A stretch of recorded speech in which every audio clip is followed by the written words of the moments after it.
দরজায় প্রথম বেল বাজলো, কিন্তু কেউই এগোতে সাহস পেল না। দ্বিতীয়বার বেল বাজতেই শ্বশুর কামাল হোসেন ধীরে ধীরে এগিয়ে গেলেন। দরজা খুলতেই পুরো পরিবেশটা যেন বদলে গেল। আমার বাবা ভেতরে ঢুকলেন, একেবারেই শান্ত, কিন্তু চোখে ভয়ঙ্কর কঠিন দৃষ্টি। তার পেছনে দাঁড়িয়ে থাকা লোকগুলো পুরো ঘটনাটা স্ক্যান করছে। ইয়াসিন এগিয়ে এসে বলল, আপনি, কিন্তু সে বাক্য শেষ করতে পারল না। আমার বাবা সরাসরি আমার দিকে তাকালেন। তার চোখে আমি প্রথমবারের মতো সেই ভয় দেখলাম, যেটা একজন বাবা তার মেয়েকে এভাবে দেখে পায় না। তিনি দ্রুত আমার কাছে এসে দাঁড়ালেন। কে করেছে এটা? ঘরের কেউ একটা শব্দও করলো না। আমি ধীরে ধীরে তাকালাম শাহিদা বেগমের দিকে, আরেকবার তাকালাম ইয়াসিনের দিকে। সবকিছু বুঝতে তারা সময় লাগলো না। পরের ঘটনাটা এত দ্রুত ঘটলো যে কেউ তা বুঝেই উঠতে পারিনি। আমার বাবার সাথে আসা একজন লোক ফোন বের করে কারোর সাথে কথা বলল। মাত্র কয়েক মিনিটের মধ্যে আরো অনেক লোক এসে বাড়িটা ঘিরে ফেললো। ইয়াসিন এবার সত্যি সত্যিই ভয় পেয়ে গেল। সে বলল, দেখুন, এটা একটা ফ্যামিলি ম্যাটার। আমার বাবা ধীরে ধীরে তার দিকে তাকালেন। তার কণ্ঠ শান্ত, কিন্তু ভেতরে আগুন। তুমি তো আইনজীবী, তাই না? ইয়াসিন বলল, জি। ভালো, তাহলে তো আইনের ভাষা বোঝো। একটু থেমে তিনি বললেন, গর্ভবতী স্ত্রীর উপরে শারীরিক নির্যাতনের শাস্তি কত বছর জানো?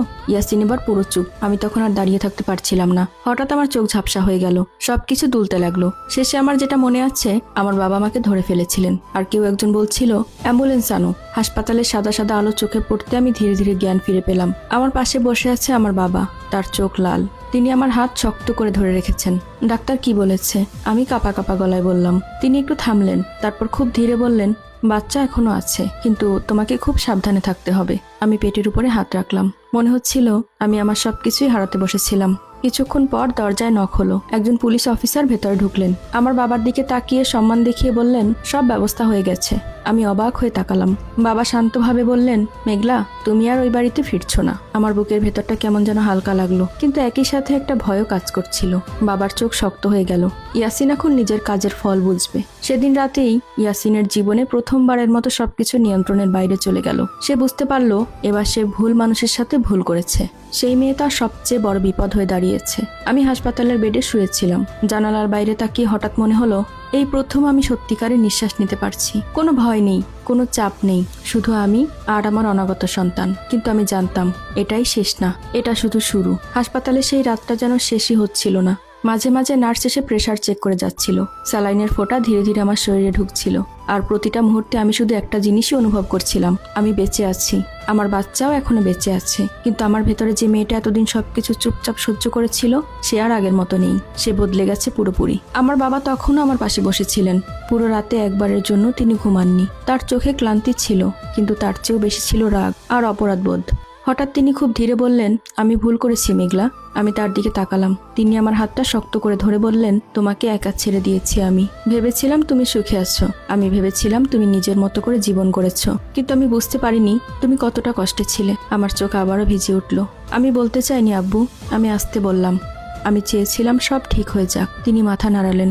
সবকিছু ঠিক হয় না মেঘলা, কিছু কিছু জিনিস ঠিক করতে হয়। তার কণ্ঠে একটা দৃঢ়তা ছিল, যেটা আমি আগে খুবই কম শুনেছি। পরের দিনের সকালটা শুরু হলো অদ্ভুত একটা নীরবতা দিয়ে। ডাক্তার এসে রিপোর্ট দেখে বললেন, আপনি এখন স্টেবল, কিন্তু আপনাকে সম্পূর্ণ বেড রেস্টে থাকতে হবে। কোনো ধরনের স্ট্রেস নেওয়া যাবে না। আমার বাবার সঙ্গে সঙ্গে বললেন, যা যা দরকার সব ব্যবস্থা করা হবে। ডাক্তার মাথা নেড়ে চলে গেলেন। আমি জানতাম এসব ব্যবস্থা কথাটার ভেতরে অনেক কিছু লুকানো আছে। দুপুরের দিকে দরজায় আবারও নক হলো।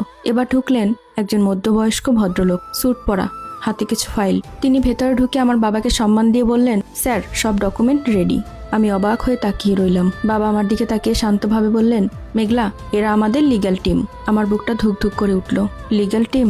আমি ধীরে ধীরে বললাম, এত দূর যাওয়ার দরকার আছে? বাবার চোখের দৃষ্টি বদলে গেল। তোমার উপরে হাত তোলা হয়েছে মেঘলা। তোমার অনাগত সন্তানের জীবন ঝুঁকিতে ফেলা হয়েছে। এটা এত দূর না, এটাই শুরু।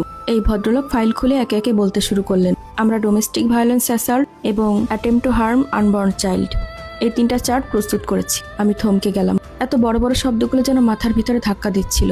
ইয়াসিন একজন আইনজীবী। আমি ধীরে ধীরে বললাম, সে কি এগুলো থেকে বের হয়ে যেতে পারবে না?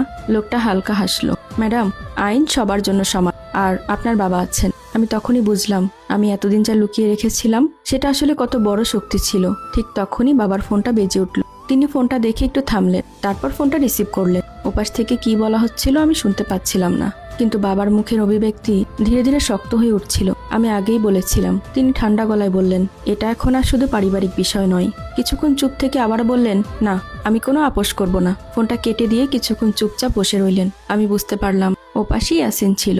ওদিকে ইয়াসিনের জীবনে তখন একের পর এক ধাক্কা আসতে শুরু করেছে। সকালে সে তার চেম্বারে গিয়ে দেখে দুজন পুলিশ অফিসার সেখানে দাঁড়িয়ে আছে, তার সহকারী ভয়ে কাঁপছে। ওরা আপনার জন্য অপেক্ষা করছিল। ইয়াসিন নিজেকে সামলে নিয়ে বলল, হ্যাঁ কি ব্যাপার? একজন অফিসার সামনে এসে বললেন, মিস্টার ইয়াসিন, আপনার বিরুদ্ধে কিছু অভিযোগ দায়ের করা হয়েছে, আপনাকে আমাদের সঙ্গে যেতে হবে।